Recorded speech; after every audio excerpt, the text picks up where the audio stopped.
నేను ఓపెన్ గా చెప్పిన వాయిస్.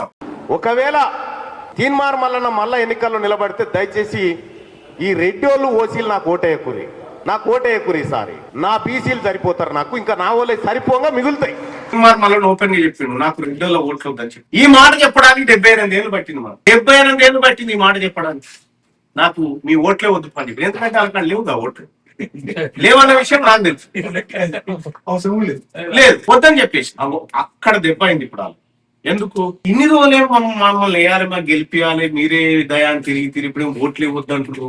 అక్కడ దాకింది. మొన్న అసెంబ్లీలో ఒక కార్యక్రమం ఉంటే మేము అందరం పోతే అక్కడ పాపం ఒక రెడ్డి సోదరుడే ఇప్పుడు మినిస్టర్ కోసం ట్రై చేసుకున్న రెడ్డి సోదరుడు అన్న లేదన్నా మనం పొత్తు పెట్టుకొని పోవాలన్న ఫ్యూచర్ లో అని చెప్తా ఉన్నాం.